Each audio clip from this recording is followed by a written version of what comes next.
अश्विनी हमारे साथ मौजूद हैं, साथ ही मंजीत नेगी भी इस वक्त हमारे साथ मौजूद हैं। पहले रुक करेंगे अश्विनी का। अश्विनी, सुबह से लेकर अब तक उम्मीद ऐसी थी कि अब जल्द ही ऑपरेशन को खत्म करने की ऑफिशियल अनाउंसमेंट होगी, लेकिन एक बार फिर वहां पर 2 आतंकियों के होने की बात सामने आ रही है। अभी क्या वहां पर ताजा हालात है? जी मीनाक्षी, सही बात है कि अभी सुबह हमें डिफेंस के लोगों से बात हुई थी। उन्होंने कहा कि 1 या 2 बजे के करीब वो एक स्टेटमेंट जारी करेंगे कि ऑपरेशन को क्लोज करने की बात होगी। मगर जिस तरह से अभी 3 धमाके हुए हैं अंदर, जो कि 9:01 पहला धमाका हुआ, उसके बाद करीबन 1-1.5 घंटे के बाद एक और धमाका हुआ और तीसरा धमाका फिर हुआ, उसके बाद फायरिंग हुई। उससे जाहिर है कि अभी आतंकवादियों की अंदर जो है कितने आतंकवादी हैं कुछ नहीं बता नहीं सकते, मगर 1 या 2 होने की संभावना है। और अभी जो है वहाँ पर एक और धमाका हुआ है, जिसमें हमारे कमांडो ने एक जो उनका DSC का यानी कि डिफेंस सर्विस कोर का जो एक कैंटीन का पार्ट था, जो कि एक साइड का एक बिल्डिंग थी, उसको उड़ा दिया गया है। जाहिर है कि आतंकवादी अंदर होगा, क्योंकि उसको अदरवाइज काफ़ी टाइम लिया जाता है। उसको बिल्डिंग को ही उड़ा दिया गया, उसका धमाका हुआ है। और सुबह एक हमारे लेफ्टिनेंट कर्नल जो है निरंजन, जिसके बात आपने कहा है कि एनर्जी कमांडो है और आर्मी के वहाँ से ट्रेन कमांडो थे, जब वो आगे जो है डिस्पोज ऑफ पार्टी, जो बम डिस्पोज पार्टी आगे जाती है, वो आतंकवादी की बॉडी के साथ वहाँ पर IED लगा था। उसको एकदम एक्सप्लोजन हुआ, जिसके साथ उनकी हॉस्पिटल में डेथ होगी और 4 जवान उसमें शहीद हो गए, जख्मी हो गए सॉरी। तो जाहिर है कि ये ऑपरेशन जो है अभी बढ़ रहा है और ये 5 या 5:30 बजे तक अगर ये ख़त्म नहीं होता है तो ये तीसरा दिन भी ले लेगा और ये ऑपरेशन कल भी जा सकता है। मुझे उम्मीद है कि 5 से पहले ऑपरेशन ये क्लोज करना पड़ेगा उनको, नहीं तो ऑपरेशन को आगे लेना काफ़ी मुश्किल है। और आतंकवादियों को जो मारना 3 घंटे और है इनके पास। तो इसको स्ट्रेटजी को देखते हुए आर्मी के कमांडोज, गरुड़ के कमांडोज, बाकी के कमांडो काफ़ी क्लोज हो रहे हैं और लगातार ऊपर से इसकी निगरानी की जा रही है। चॉपर सर्विस ऊपर लगाए गए हेलीकॉप्टर अब चल रहे हैं, जो कि पूरी इंफॉर्मेशन अंदर की मूवमेंट दे रहे हैं। जी मीनाक्षी। बिल्कुल अश्विनी, आप बने रहिए हमारे साथ। मंजीत भी हमारे साथ इस वक्त मौजूद हैं। मंजीत, इस वक्त सबसे बड़ी चुनौती तो यही है कि जल्द से जल्द पहले इस इलाके को सैनिटाइज किया जाए। आतंकवादी वहां पर हैं, इस बात को जल्द से जल्द उन पर काबू पाया जाए और उन्हें खत्म किया जाए। लेकिन इस बीच दिल्ली में क्या कुछ चल रहा है? किस तरह से होम मिनिस्ट्री, डिफेंस मिनिस्ट्री इस पूरे मामले को ओवरव्यू कर रहे हैं? देखिए मीनाक्षी, फिलहाल ऑपरेशन दोबारा शुरू होने पर रक्षा मंत्री ने प्रधानमंत्री को जानकारी दी। हालांकि दोनों प्रधानमंत्री और रक्षा मंत्री बेंगलुरु के पास रक्षा मंत्रालय के एक प्रोग्राम में हैं, वहां पर रक्षा मंत्री ने प्रधानमंत्री को जानकारी दी है। और दूसरी बात, रक्षा मंत्रालय ने इस बात की पुष्टि की है कि 2 आतंकी अभी और हैं जिनको इंगेज किया जा रहा है, उनको मारने की कोशिश की जा रही है। और ये बात अब एक बार फिर साफ हुई है। जो इनिशियल जानकारी, जो पहले जानकारी जब ऑपरेशन शुरू हुआ था कल, उस वक्त खुफिया एजेंसियों ने दी थी कि 6 के आसपास आतंकी हैं। तो इस लिहाज से अब 4 आतंकी अब तक मार गिराए गए हैं और 2 जो नए आतंकी जिन्होंने अभी दोबारा गोलाबारी शुरू की है, उनके खिलाफ कार्रवाई की जा रही है। लेकिन दूसरी तरफ नुकसान के लिहाज से भी ये आंकड़ा बढ़ा है।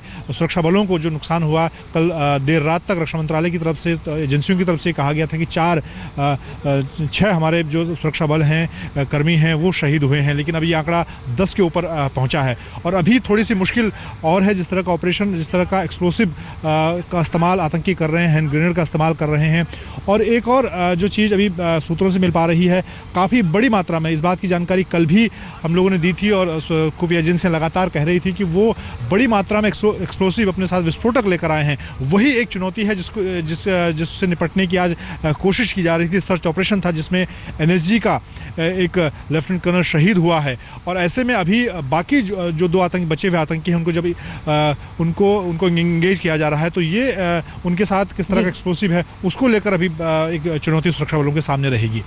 बने रहिए मंजीत और अश्विनी, आप हमारे साथ। लेकिन इस बीच लेफ्टिनेंट हमले की निंदा लगातार यहाँ पर पॉलिटिकल पार्टीज की तरफ से भी, लेकिन बड़ी खबर आपको हम बता रहे हैं, पठानकोट एयरबेस से 2 और आतंकियों के वहां छिपे होने की खबर है और ऑपरेशन एक बार फिर से शुरू हो गया है। हालांकि उम्मीद ये थी कि दोपहर 1 से 2 बजे के बीच में ऑफिशियली ये अनाउंस किया जाएगा कि ऑपरेशन खत्म हो गया, लेकिन इस बीच वहां पर 2 और आतंकियों के छिपे होने की खबर आई और फिर से ये ऑपरेशन शुरू हुआ। गोलीबारी के बाद ये पता चला कि वहां पर 2 और आतंकी इमारत में छिपे हुए हैं। और अब जो इस पर एक और खबर आ रही है वो आपको बताएं, आज ही NSG के लेफ्टिनेंट कर्नल निरंजन शहीद हुए। बम डिफ्यूज करने के दौरान 11 जवान और अफसर अब तक इस हमले में शहीद हो चुके हैं, जबकि 4 आतंकवादियों को मार गिराया गया और 2 और के अभी भी छिपे होने की आशंका है।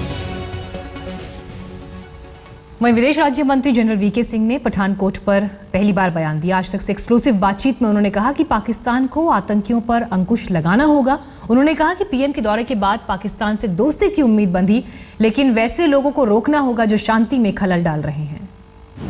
नए साल के मौके पर पठानकोट एयरबेस पर एक बड़े आतंकी हमले को सुरक्षा बलों ने समय रहते नाकाम किया है। हमारे साथ जनरल वीके सिंह हैं।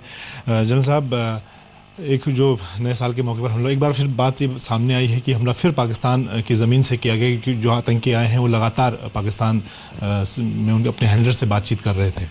देखिए, सबसे पहले तो मैं हमारे सुरक्षा बल के जो लोग हताहत हुए, जिन्होंने कुर्बानी दी, उनको श्रद्धा सुमन अर्पित करता हूँ। और जिस तरीके से हमारे सुरक्षा बलों ने इस आतंकवादी हमले का मुकाबला करके इसको रोका, उसके लिए उनकी सराहना करता हूँ।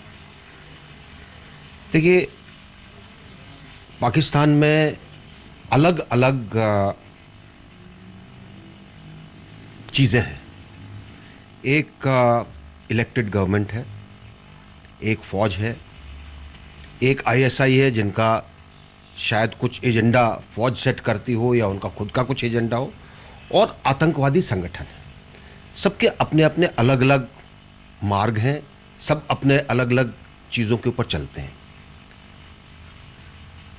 हमारी कोशिश है कि सिविलियन गवर्नमेंट मजबूत बने, और जिस तरीके से मोदी जी की यात्रा के बाद आम जनता के अंदर, पाकिस्तान की जनता के अंदर एक भाव उमड़ा कि दोनों देशों के बीच में मैत्री होनी चाहिए, दोनों देशों के बीच में संबंध अच्छे होने चाहिए, एक बहुत अच्छी बात है और इसको आगे बढ़ाने की आवश्यकता है। लेकिन साथ साथ जो दूसरे जो चीज़ें मैंने बताई, उनके ऊपर अंकुश लगाने की ज़रूरत है। उसके लिए पाकिस्तान को भी मेहनत करनी पड़ेगी, और हमें पाकिस्तान को इस चीज़ के लिए कहना पड़ेगा कि देखिए, इन लोगों के ऊपर थोड़ा सा अंकुश लगाइए, क्योंकि ये लोग संबंधों को अच्छा नहीं होने दे रहे हैं। तो कुछ लोग जो कहते हैं कि जी बातचीत करके आए, उन्होंने ऐसा कर दिया। देखिए, आतंकी संगठन है, वो जिस तरीके से उनके लीडर रह रहे हैं मौज मस्ती के साथ, वो इसलिए रह रहे हैं कि उनको चंदा मिलता है, लोगों से इकट्ठा करते हैं, एक भारत के खिलाफ एक अभियान चलाते हैं, लोगों को गुमराह करते हैं, चंदा इकट्ठा करते हैं, मौज करते हैं। तो उन्होंने तो बदमाशी करनी है, उनके वो तो नहीं चाहते कि कभी संबंध अच्छे हों। इसी तरीके से जो बाकी लोग हैं, उनके अस्तित्व को खतरा होता है अगर संबंध अच्छे होते हैं। तो ये चीज़ समझने की है। साहब, ये पहला मौका है कि इस बार काफ़ी समय रहते इन्फॉर्मेशन थी हमारे पास, और एक कोऑर्डिनेटर एफर्ट रहा है तमाम एजेंसियों का, पुलिस का। तो आप मानेंगे कि चीज़ें बेहतर हुई हैं इस फ्रंट पर? देखिए, चीज़ें बेहतर हो रही हैं और बेहतर हो सकती हैं। ये लड़ाई ऐसी है जिसके अंदर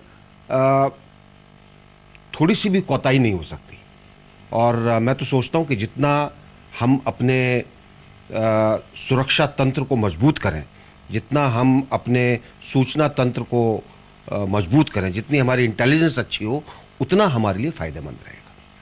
एक और छोटा सा सवाल कि आने वाले दिनों में बातचीत की तरफ हम बढ़ रहे हैं पाकिस्तान के साथ, खासतौर से विदेश सचिव स्तर की बातचीत होनी है। आपको लगता है कि इस तरह के जो कोशिशें हैं आतंकी हमले के ज़रिए, उसका कुछ प्रभाव इस पर पड़ेगा? अगर आपको याद हो तो कुछ आतंकी संगठन के लीडर्स ने मोदी जी की अचानक यात्रा के बाद कहा था कि ये तो बहुत गलत बात है और हमें तो अपनी लड़ाई आगे चलानी है। तो ये उसी का एक हिस्सा दिखाई देता है। जब भी कभी भारत और पाकिस्तान के बीच में बातचीत आगे बढ़ती है, कुछ ना कुछ ऐसा होता है जिससे उसके ऊपर असर पड़ता है।